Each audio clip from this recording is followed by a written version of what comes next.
Hello dear student, मैं Pavan sir, mathematics faculty of IIT space. आपके लिए मैं आज अच्छे लेवल्स के क्वेश्चन लेकर के आया हूँ नंबर सिस्टम टॉपिक का। ठीक है, तो ये इस टाइप के क्वेश्चन है जिससे कि हमारे फाउंडेशन स्ट्रॉन्ग करने के लिए। ठीक है, हमारा फर्स्ट क्वेश्चन है why pi is not rational if 22/7 is rational. तो पाई जो है, पाई एक इरेशनल नंबर है, रेशनल नहीं है। पाई एक इरेशनल नंबर है और जो 22/7 है वो रेशनल नंबर है। ठीक है, तो ये बिल्कुल क्लियर रहना चाहिए कि पाई इरेशनल नंबर है और 22/7 एक रेशनल नंबर है। तो अगर हम ये जानते हैं कि पाई इज इक्वल टू 22/7 है, तो ये जो कंसेप्ट है ये रॉन्ग है हमारा, क्योंकि पाई की वैल्यू 22/7 नहीं होता है। पाई की अप्रॉक्सीमेट वैल्यू होता है 22/7। ठीक है, अब ये पाई है क्या? पाई की अप्रॉक्सीमेट वैल्यू तो 22/7 होता है, लेकिन पाई है क्या? तो आपने अगर सर्कल का सरकमफेरेंस का फॉर्मूला पढ़ा होगा तो C इज इक्वल टू होता है 2πr। तो इसको हम लिख सकते हैं C is equal to pi multiplied by 2r। तो C is equal to pi multiplied by diameter. तो C divide by diameter is equal to pi. तो पाई का जो वैल्यू होता है वो होता है सरकमफेरेंस अपॉन डायमीटर। तो इसको हम लिखेंगे circumference upon diameter, circumference upon diameter. अब ये जो पाई है ये एक एक्सपेरिमेंटल डाटा है, एक्सपेरिमेंट से इसकी वैल्यू निकाला जाता है। वो एक्सपेरिमेंट हम कैसे करते हैं? इसके लिए हमने एक सर्कल ड्रॉ किया और उस सर्कल के लिए एक डायमीटर होगा, जो भी सर्कल होगा उसका डायमीटर होगा। तो सर्कल को हम कैसे सरकमफेरेंस को मेजर करते हैं और इसके डायमीटर को कैसे मेजर करते हैं? तो जैसे अगर हमारे पास स्ट्रिंग है तो स्ट्रिंग को इसके ऊपर हम रख देंगे और स्ट्रिंग का जो लेंथ है उसको मेजर कर लेंगे, तो वहाँ से हमें सरकमफेरेंस का लेंथ आ जाएगा। इसके बाद है डायमीटर। तो डायमीटर के लिए हमने जो सेंटर पॉइंट है जिससे हमने सर्कल को ड्रॉ किया था, ठीक है, वहाँ से हम क्या करेंगे कि उससे एक स्ट्रिंग को मेजर करके एंड पॉइंट को डिनोट कर लेंगे, तो वहाँ से डायमीटर हो जाएगा। तो हमने सरकमफेरेंस को मेजर कर लिया और डायमीटर को मेजर कर लिया। अब इसके बाद इन दोनों को डिवाइड करना है। डिवाइड करने के बाद हमें पता चलेगा कि जो पाई की वैल्यू है वो है 3.14। अगर हमने थोड़ा और एक्यूरेसी बढ़ाया, एक्यूरेसी कैसे बढ़ाना है? अगर हमने एक्यूरेसी बढ़ाया, जैसे कि हमने कुछ बड़े साइज का सर्कल ड्रॉ कर लिया, ज़्यादा बड़े साइज का सर्कल ड्रॉ किया और वो सर्कल का जो डायमीटर है उसको हमने बिल्कुल क्लियर नोट किया। तो अगर हमने सर्कल का सरकमफेरेंस भी बिल्कुल क्लियर नोट किया और डायमीटर भी बिल्कुल क्लियर नोट किया और उसको डिवाइड किया, तो ये डाटा की जब क्लियरिटी होगी तो उसकी एक्यूरेसी बढ़ेगी और फिर उसको हम डिवाइड करेंगे तो उसकी वैल्यू आएगा पाई इज इक्वल टू 3.141। तो यहाँ पे हमने 2 डिजिट तक निकाला, यहाँ पे हमने 3 डिजिट तक निकाला। तो जो मैथमेटिशियन होते हैं उनका काम होता है इस पे रिसर्च करना। तो वो रिसर्च करके अभी 99 डिजिट, 100 डिजिट ऐसे तक वो वैल्यू निकाल चुके हैं। ठीक है, और वो जो एक्सपेरिमेंट निकाला गया है उससे हमें पता चलता है कि जो ये वैल्यू आ रहा है ये कभी भी ख़त्म नहीं हो रहा है, कुछ ना कुछ फिर न्यू वैल्यू आ जा रहा है। ठीक है, कुछ ना कुछ न्यू वैल्यू आ जा रहा है और साथ में ये रिपीट भी नहीं करता है। ठीक है, ऐसा भी नहीं है कि ये 14 है तो 14 14 14 ऐसे आता जाए, ये रिपीट भी नहीं करता और कुछ डिफरेंट वैल्यू भी आते जाते हैं। तो इसलिए हमें पता चलता है कि ये वैल्यू नॉन टर्मिनेटिंग है एंड नॉन रिपीटिंग है। Non terminating and non repeating, non terminating and non repeating. तो हमने इरेशनल का डिफिनीशन देखा था। इरेशनल नंबर क्या होता है? जो नंबर नॉन टर्मिनेटिंग भी हो और नॉन रिपीटिंग भी हो, वैसे नंबर को हम इरेशनल बोलते हैं। इसलिए हमने पाई को इरेशनल बोला है। तो पाई जो है वो हमारा इरेशनल नंबर है। लेकिन 22/7 हम अप्रॉक्सीमेट क्यों बोलते हैं? क्योंकि 22/7 के भी जब हम इसको डेसिमल में कन्वर्ट करते हैं तो इसकी वैल्यू आता है 3.14। तो इसलिए हमने पाई को अप्रॉक्सीमेटली 22/7 बोल देते हैं। लेकिन पाई जो होता है वो हमारा इरेशनल नंबर होता है और जो 22/7 होता है वो हमारा रेशनल नंबर होता है। इसके बाद हमारा नेक्स्ट क्वेश्चन है, सेकंड क्वेश्चन है the value of 0.35 bar plus 0.17 बार। तो इसके हमारे पास 4 ऑप्शन दिए हुए हैं। फर्स्ट ऑप्शन में है 0.52 बार, सेकंड में है 0.53 बार और थर्ड में है 0.54 बार एंड लास्ट है नन ऑफ दिस। तो इसमें हमें डिसाइड करके बताना है कि कौन सा ऑप्शन इसका करेक्ट है। तो इसको पहले हम सॉल्व करते हैं, फिर उसके बाद मैं एक ट्रिक बताऊंगा जिससे आप डायरेक्ट सॉल्व कर सकते हो, इसको डायरेक्ट आंसर बता सकते हो। तो 0.35 बार का मतलब हुआ 35 डिवाइड बाई 99। ये जब आपने हमारा प्रीवियस लेक्चर देखा होगा रेकरिंग को कैसे हम P/Q के फॉर्म में कन्वर्ट करते हैं, तो उसमें हमने ये कंसेप्ट को बताया है। 0.35 बार इज इक्वल टू होता है 35/99, 0.17 बार ये होता है 17/99। अब हमें दोनों को प्लस करना है, तो प्लस करने पे आएगा ये 7 + 5 52/99, प्लस करके आया ये 52/99। अब इसके बाद हम 99 से 52 को डिवाइड करते हैं, तो यहाँ पे आ गया डेसिमल, ये हो गया 0, फिर ये आ गया 5 टाइम्स,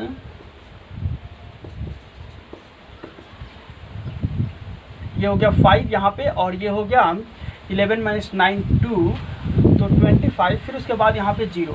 अब ये हो गया 2 टाइम्स जाएगा यहाँ पे, तो ये हो गया 2 9 जा 18 8 1, फिर उसके बाद 2 9 जा 18 1 19, फिर ये हो गया 10 - 8, ये हो गया 2, और यहाँ पे हो गया 14 - 9 5, तो फिर से यहाँ पे 52 आ गया, लास्ट में फिर से यहाँ पे 52 आ गया। तो अब ये जो हो गया यहाँ पे 0.52 है, और फिर यहाँ 52, अगर हम डेसिमल देते हैं तो फिर यहाँ 0 तो 520, तो इसका मतलब ये हुआ कि ये आ जाएगा 0.52 बार, 52 52 52 ऐसे चलते जाएगा, तो ये आ जाएगा 0.52 बार। तो जो हमारा ऑप्शन आया, ऑप्शन नंबर ए, 0.52 बार। अब इसका बेसिक ट्रिक क्या है जिसको हम बिना सॉल्व किए बता सकते हैं, तो 0.35 + 0.17 डायरेक्ट प्लस करते हैं, 7 + 5 12 2 1, और 3 + 1 4 1 5, तो 0.52 बार। इसको प्लस करके 0.52 आ रहा है, तो इसलिए इसका ऑप्शन हम ए लिख सकते हैं। जैसे इसी से रिलेटेड एक और क्वेश्चन मैं लिख रहा हूँ, अगर हमारे पास है 0.12 बार प्लस 0.23 बार, और इसको हमें बताना है क्या आएगा, तो 3 + 2 ये हो गया 5, 2 + 1 ये हो गया 3, तो 0.35 बार। अगर हमारे पास है 0.27 बार प्लस 0.18 बार, तो ये आएगा 8 7 15 5 1 2 1 3 1 4, तो ये हो जाएगा 0.45 बार। तो ये आ गया हमारा 0.45 बार। तो इस तरह से हम क्या सारे क्वेश्चन को प्लस कर सकते हैं?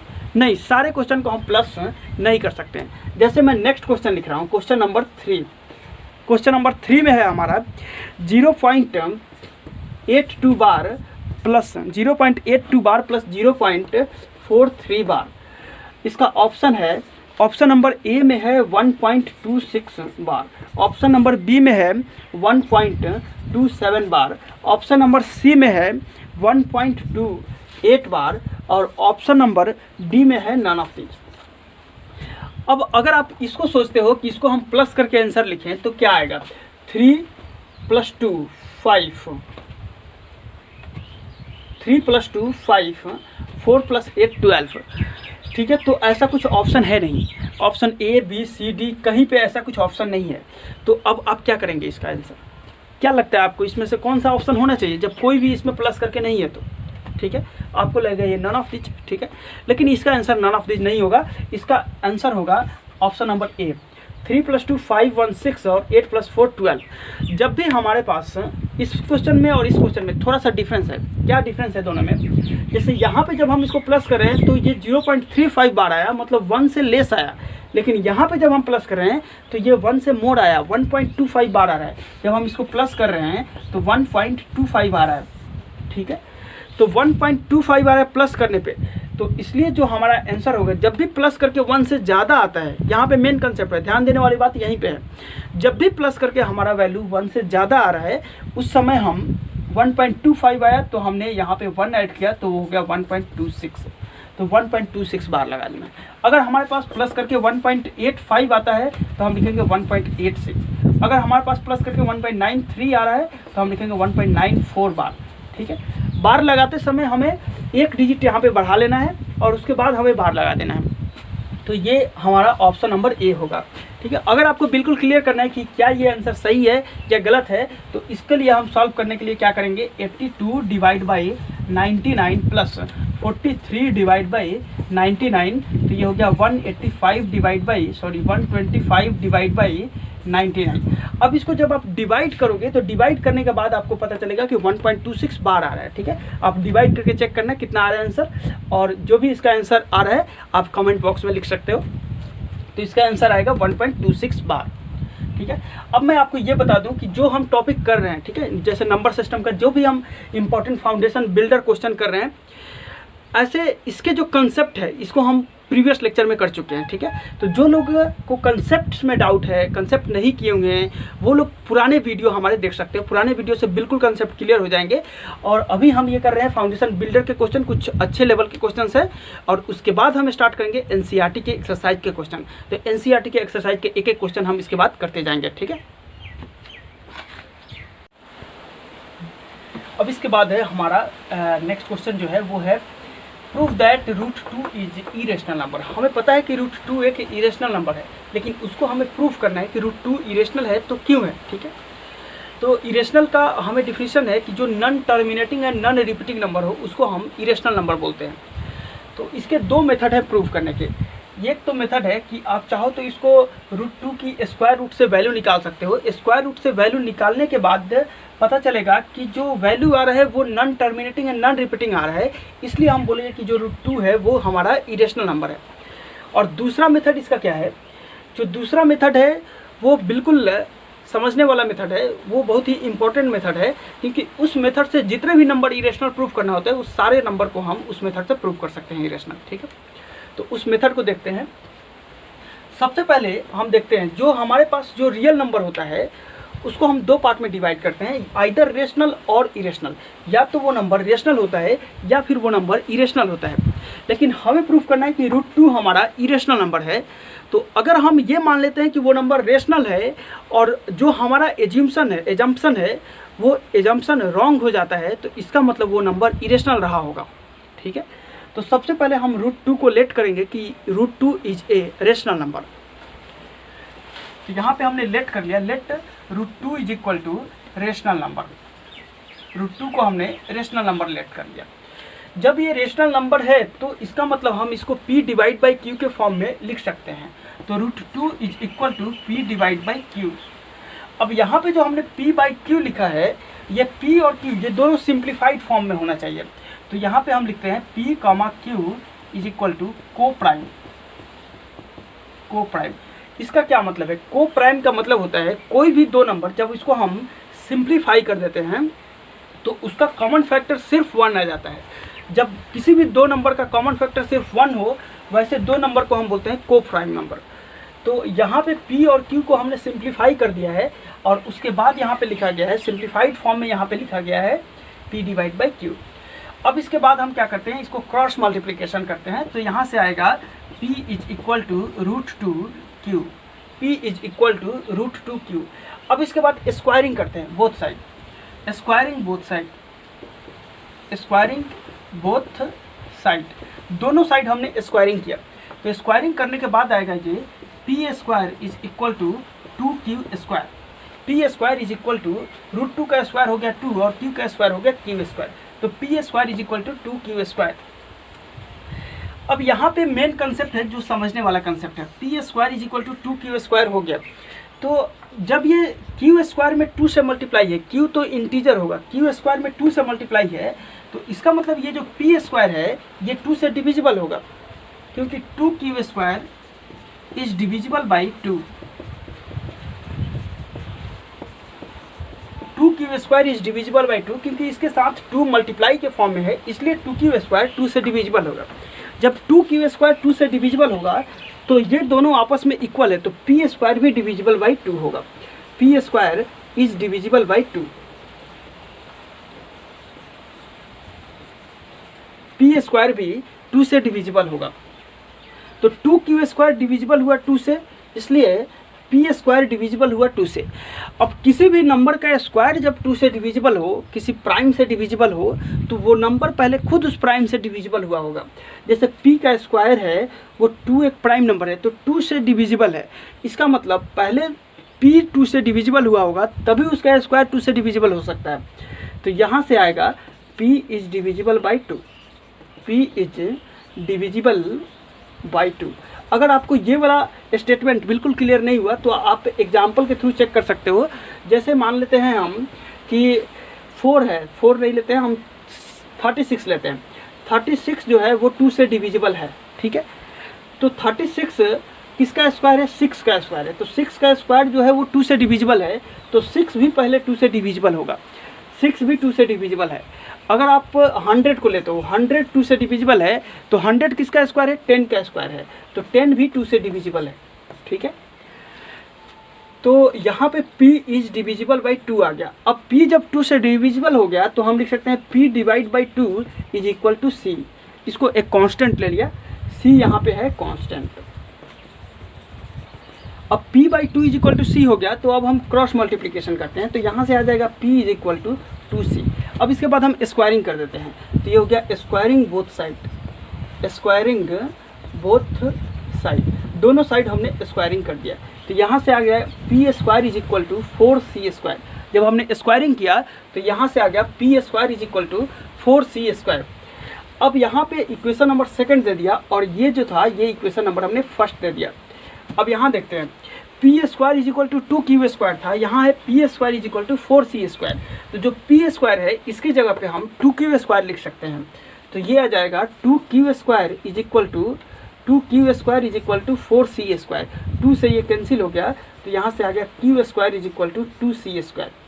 अब q square is equal to 2c square, इसका मतलब 2c square is divisible by 2, 2c square is divisible by 2।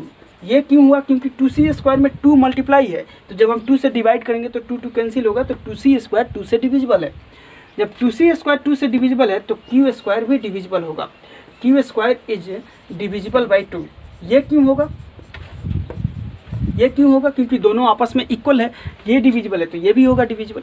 अब q स्क्वायर जब 2 से डिविजिबल होगा तो सेम यहाँ वाला concept, p square is divisible by 2, तो p इज डिविजिबल बाई 2, तो यहाँ पे हम लिखेंगे q is divisible by 2, q is divisible by 2। अब हम यहाँ से देखते हैं एक स्टेटमेंट ये स्टेटमेंट और दूसरा हमारा ये स्टेटमेंट, ठीक है। इन दोनों स्टेटमेंट को ध्यान से देखते हैं। यहाँ से पता चला p इज डिविजिबल बाई 2, यहाँ से पता चला q इज डिविजिबल बाई 2। इसका मतलब p एंड q दोनों 2 से डिविजिबल है, p भी 2 से डिविजिबल है, q भी 2 से डिविजिबल है। इसका ये मतलब हुआ कि p और q दोनों का एक कॉमन फैक्टर है 2, hence 2 is common factor, 2 is common factor of p and q। p और q दोनों का कॉमन फैक्टर रहा 2। जब दोनों का कॉमन फैक्टर 2 हो गया तो इसका मतलब यहाँ पे देखते हैं ये जो हमने लिखा था ये स्टेटमेंट रॉन्ग हो गया। कैसे रॉन्ग हो गया, क्योंकि जब हमने लिखा था को प्राइम उस समय हमने ये बताया था कि p और q दोनों का कुछ भी कॉमन फैक्टर नहीं है, और यहाँ पे क्या पता चला दोनों का कॉमन फैक्टर 2 है। तो जो हमने एज्यूम किया था वो यहाँ पे फॉल्स हो रहा है, रॉन्ग हो रहा है। तो इसका यही मतलब हुआ कि जो हमने एज्यूम किया था वो गलत था, हमारा जो एजम्पशन था वो गलत था। तो इसका मतलब जो हमारा एजम्पशन था √2 is equal to rational number, ये एजम्पशन हमारा गलत था, रॉन्ग स्टेटमेंट था। तो जब ये √2 is equal to rational number assumption गलत हुआ तो फिर राइट एजम्पशन क्या हुआ, राइट क्या है, उसको एजम्पशन नहीं बोलेंगे, राइट क्या है। फिर जो राइट होगा इसका √2 इज इक्वल टू रेशनल नहीं होगा, इरेशनल नंबर होगा, क्योंकि जितने भी रियल नंबर होते हैं उसको सिर्फ हम 2 ही पार्ट में डिवाइड करते हैं, एक रेशनल और दूसरा इरेशनल। अगर ये गलत हुआ तो हमारे पास दूसरा ऑप्शन सिर्फ इरेशनल का है, hence √2 is equal to irrational, √2 is equal to irrational, ठीक है। तो यही मेथड है जो बिल्कुल करेक्ट मेथड है प्रूफ करने का। तो √2 इज इक्वल टू इरेशनल ये हमारा प्रूफ हो गया।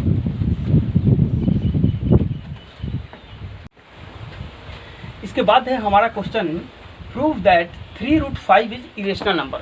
3√5 को हमें प्रूफ करना है इरेशनल। तो जो हमने सबसे पहले इसके पहले वाले क्वेश्चन में किया था √2 इज इरेशनल, जैसे हमने √2 को प्रूफ किया था वैसे √3 होगा, √5 होगा, √7 होगा, √11 होगा, ये सारे वैल्यू जो होंगे उस तरह से प्रूफ होंगे।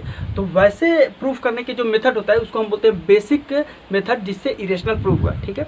और उस मेथड का यूज करके हम 3√5 हो गया, 5√5 हो गया, 7√5 हो गया, √2 + √3 हो गया, उन सब का प्रूफ करते हैं, ठीक है। तो अभी जब हम प्रूफ करेंगे तो इसमें √5 इज इरेशनल हमें पहले से पता है, ये हम एज्यूम करके चलेंगे, ठीक है। हमें ये पहले से पता है कि √5 इरेशनल नंबर है, उसका हम इसमें यूज करेंगे। तो 3√5 को हमें इरेशनल प्रूफ करना है, तो सबसे पहले हम यहाँ पे लेट करते हैं, let 3√5 is equal to rational. Same concept वही है, जैसे हमने पहले क्या किया था, √2 इज इक्वल टू रेशनल, यहाँ पे क्या करेंगे 3√5 इज इक्वल टू रेशनल।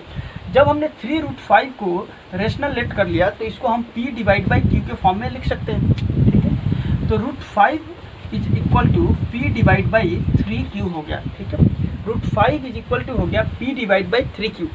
अब ये जो p था वो क्या था, इंटीजर था, क्योंकि जब भी हम रेशनल के फॉर्म में लिखते हैं तो ये भी इंटीजर होता है, ये भी इंटीजर होता है। तो p यहाँ पे इंटीजर था, q भी इंटीजर था, तो p अपॉन q ये पूरा इंटीजर था, सॉरी p इंटीजर था, q इंटीजर था, तो 3q भी इंटीजर होगा। तो ये पूरा हो गया हमारा rational is equal to rational. ये रेशनल क्यों हुआ, क्योंकि न्यूमरेटर इंटीजर है, डिनोमिनेटर इंटीजर है, तो इंटीजर डिवाइड बाई इंटीजर, तो ये हो गया हमारा रेशनल। अब लेफ्ट साइड में देखते हैं, √5 इज इक्वल टू आ गया हमारा रेशनल, ठीक है। But we know that √5 is irrational. ये हमें पहले से पता है कि √5 इरेशनल नंबर है, तो √5 इरेशनल हमें पहले से पता है, √5 आया रेशनल। इसका ये मतलब है कि यहाँ पे जो कंट्राडिक्शन एराइज हो रहा है, ठीक है, ये कंट्राडिक्शन क्यों एराइज हो रहा है, तो कंट्राडिक्शन इसीलिए एराइज हो रहा है क्योंकि जो हमने एजम्पशन किया है, यहाँ पे जो लेट किया है 3√5 इज इक्वल टू रेशनल, ये हमने रॉन्ग एजम्पशन किया है, इसलिए। तो यहाँ पे हम लिखेंगे here contradiction arises, here contradiction arises, hence our assumption is wrong। जो हमारा एजम्पशन है वो रॉन्ग हो गया, ठीक है। तो हमारा एजम्पशन था कि 3√5 इज इक्वल टू रेशनल, ये रॉन्ग हो गया, hence 3√5 is irrational number.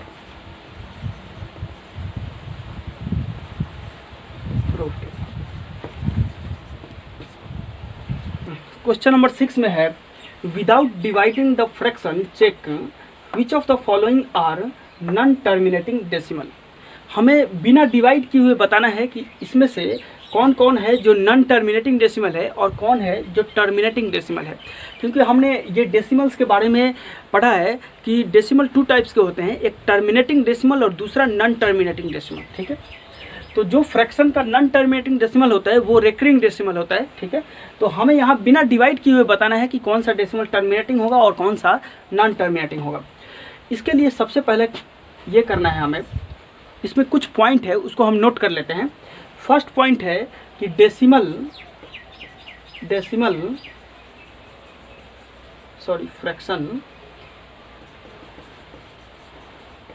Fraction should be in simplest form. जो हमारा फ्रैक्शन है वो सिंपलेस्ट फॉर्म में होना चाहिए, फर्स्ट पॉइंट ये है। सेकंड पॉइंट क्या है, denominator have factors only 2 and 5 और 2 और 5। इसका मतलब ये है कि जो डेनोमिनेटर है उसके फैक्टर सिर्फ 2 and 5 हो, या सिर्फ 2 हो या सिर्फ 5 हो, ठीक है। सिर्फ 2 भी हो सकता है, सिर्फ 5 भी हो सकता है, 2 and 5 कंबाइन हो सकता है, ठीक है। यही तीनों हो सकता है, ठीक है। देन फ्रैक्शन इज, जो फ्रैक्शन होगा वो होगा हमारा terminating decimal. Fraction is a terminating decimal.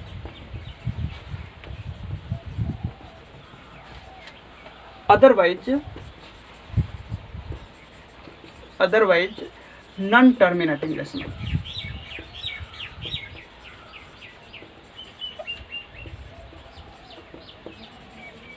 ठीक है, तो जो फ्रैक्शन होगा वो टर्मिनेटिंग होगा, अदरवाइज नॉन टर्मिनेटिंग होगा, ठीक है। क्या कंसेप्ट हमने देखा कि 2 and 5 हो डेनोमिनेटर का फैक्टर, या सिर्फ 2 हो या सिर्फ 5 हो, इसके अलावा कुछ और आ गया, ठीक है, तो वो हो जाएगा नॉन टर्मिनेटिंग डेसिमल।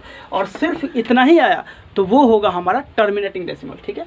जैसे फर्स्ट एग्जांपल है 3/20। तो सबसे पहले हमें चेक करना है कि 3/20 जो है ये सिंपलेस्ट फॉर्म में है या नहीं है। तो अब ये सिंप्लीफाई नहीं हो सकता है, 3/20 अब सिंप्लीफाई नहीं हो सकता है। तो जो 20 है जो 20 है 20 को हम क्या करेंगे कि देखेंगे 20 का फैक्टर क्या है। तो 20 का जो फैक्टर होगा वो होगा हमारा, ये हो गया 10, फिर उसके बाद हो गया 5, 2 2 5, तो इसको लिखेंगे 2 × 2 × 5। 20 का जो फैक्टर होगा 2 × 2 × 5 होगा, ठीक है। 1 तो सब में रहता है फैक्टर, तो 1 को हमें कंसीडर नहीं करना है। तो 2 × 2 × 5 हो गया, तो सिर्फ 2 और 5 हुआ है, इसलिए इस डेसिमल को हम बोलेंगे टर्मिनेटिंग डेसिमल, इसको हम बोलेंगे टर्मिनेटिंग डेसिमल, ठीक है। तो ये जो होगा हमारा टर्मिनेटिंग होगा, टी लिख दिया यहाँ पे, टी बता रहा है कि टर्मिनेटिंग होगा। अब सेकंड वाला हम चेक करते हैं, 857 डिवाइड बाई 1000 है, तो यहाँ पे 857 है और यहाँ पे 1000 है। अब ये सिंप्लीफाई नहीं हो सकता, तो 1000 का जब हम कॉमन फैक्टर निकालते हैं, 1000 का जब हम फैक्टर निकालते हैं तो क्या क्या फैक्टर है 1000 का।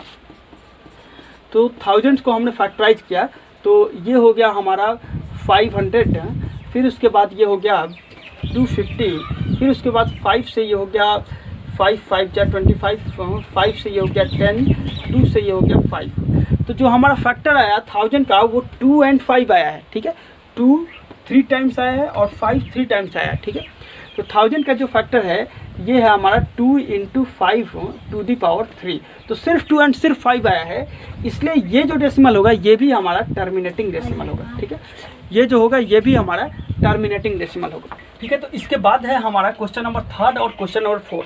जो क्वेश्चन नंबर 3 है, ठीक है, इसमें मैं थोड़ा सा हिंट दे रहा हूँ। तो यहाँ पे जो डिनोमिनेटर है ये आएगा 5 टू दी पावर 3, डिनोमिनेटर जो है 125, ये फैक्टराइज होकर आएगा 5 टू दी पावर 3। तो इसको हमें चेक करके बताना है कि ये टर्मिनेटिंग होगा या नॉन टर्मिनेटिंग, ये आप खुद से निकालना।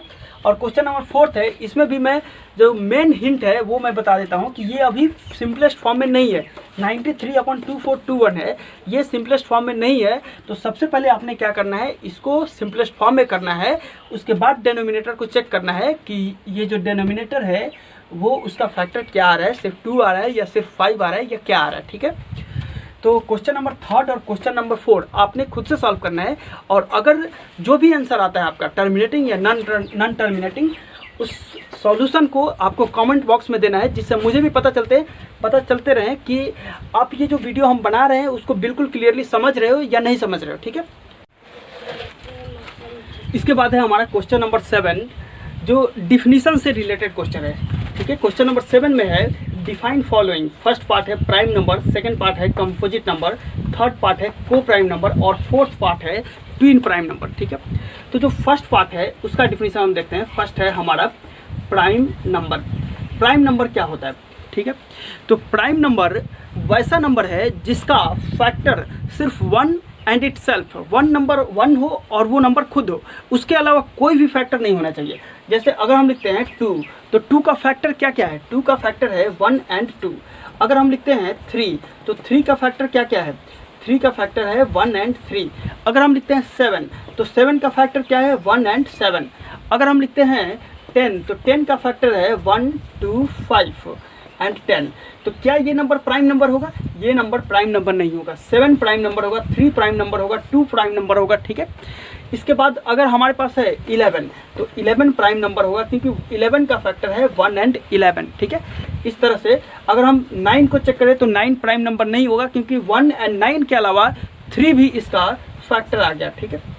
अब इसके बाद जो सेकंड पार्ट है हमारा कंपोजिट नंबर। सेकंड पार्ट है कंपोजिट नंबर।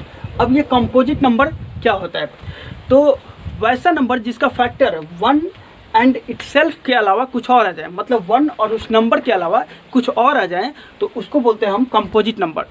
या इसको हम ऐसे बोल सकते हैं कि जिसका फैक्टर मोर देन 2 हो, those number having factor more than 2, those number having factor more than 2, जिसका फैक्टर 2 से ज़्यादा हो, ठीक है। तो वैसे नंबर को हम बोलेंगे कंपोजिट नंबर। जिसका फैक्टर 2 से ज़्यादा हो वैसे नंबर को हम बोलेंगे कंपोजिट नंबर। जैसे एग्जांपल में अगर हम लिखते हैं 4, तो 4 के कितने फैक्टर हैं, 1 2 4। अगर हम लिखते हैं 6 के कितने फैक्टर हैं, 1 2 3 6। अगर हम लिखते हैं 8 के कितने फैक्टर हैं, 1 2 4 8। तो ये सब जो फैक्टर है ये 2 से ज़्यादा फैक्टर है, इसलिए ये सारे नंबर जैसे 4 हो गया, 6 हो गया, 8 हो गया, ये सारे नंबर कंपोजिट नंबर है। अब हमारे माइंड में एक क्वेश्चन आ रहा है कि जो 1 है, 1 प्राइम नंबर हुआ या कंपोजिट नंबर हुआ? क्योंकि 1 के कितने फैक्टर हैं? सिर्फ 1 है, ना वो प्राइम में आ रहा है ना वो कंपोजिट में आ रहा है। तो ये आप नोट कर सकते हो, ये बहुत ही ध्यान देने वाला टॉपिक है, ध्यान देने वाला क्वेश्चन है कि 1 जो होता है वो 1 नाइदर प्राइम होता है नॉर कंपोजिट होता है, ठीक है। 1 ना प्राइम होता है ना कंपोजिट होता है। ये क्वेश्चन कई बार पूछा जाता है कॉम्पिटिशन्स में भी। तो जो स्मॉलेस्ट प्राइम नंबर है वो कौन सा है? स्मॉलेस्ट प्राइम नंबर 2 होगा, और जो स्मॉलेस्ट कंपोजिट नंबर है वो कौन सा नंबर है? स्मॉलेस्ट कंपोजिट नंबर 4 होगा, ठीक है। अब इसके बाद जो थर्ड पार्ट है, थर्ड पार्ट क्या है हमारा? थर्ड पार्ट है को प्राइम नंबर। थर्ड पार्ट है हमारा को प्राइम नंबर। अब ये को प्राइम नंबर क्या होता है? ऐसा कोई भी दो नंबर जिसका कॉमन फैक्टर सिर्फ 1 हो, ऐसा कोई भी दो नंबर जिसका कॉमन फैक्टर सिर्फ 1 हो, वैसे नंबर को हम बोलते हैं को प्राइम नंबर। अगर हम लिखते हैं 2 and 5, तो 2 and 5 इसका कॉमन फैक्टर सिर्फ 1 है। 2 का फैक्टर क्या है? 2 का फैक्टर है 1 and 2। 5 का फैक्टर क्या है? 1 and 5। दोनों में कॉमन क्या है? सिर्फ 1 है, ठीक है। इसलिए 2 and 5 इन दोनों को कंबाइंड करके हम बोलेंगे को प्राइम नंबर। को प्राइम एक सिंगल स्टेटमेंट, सिंगल नंबर के लिए नहीं है। को प्राइम जो स्टेटमेंट है वो 1 से ज़्यादा नंबर के लिए है। तो दो नंबर को एक साथ हम बोलेंगे को प्राइम नंबर जब उन दोनों में कॉमन फैक्टर सिर्फ 1 हो। अगर हमारे पास है 4 and 10, तो क्या ये को प्राइम है? है, क्योंकि इसका कॉमन फैक्टर नहीं है, क्योंकि इसका कॉमन फैक्टर 2 आ गया, ठीक है, तो इसलिए नहीं है। अगर सिर्फ 1 कॉमन फैक्टर होता है तो ये हम को प्राइम बोल सकते थे। लेकिन एक क्वेश्चन में लिख रहा हूँ 4 and 25। अब आपको इसको देख करके बताना है कि ये नंबर को प्राइम है या नहीं है। 4 and 25 ये नंबर को प्राइम नंबर है या नहीं है? तो ये नंबर को प्राइम नंबर है, क्योंकि 4 का जो फैक्टर होगा 1 to 4 होगा, और 25 का जो फैक्टर होगा 1 5 25 होगा। तो कॉमन क्या हुआ? सिर्फ 1 हुआ। अब ये हो गया था हमारा थर्ड पार्ट। इसके बाद है हमारा फोर्थ पार्ट। तो जो फोर्थ पार्ट है वो है हमारा ट्विन प्राइम नंबर।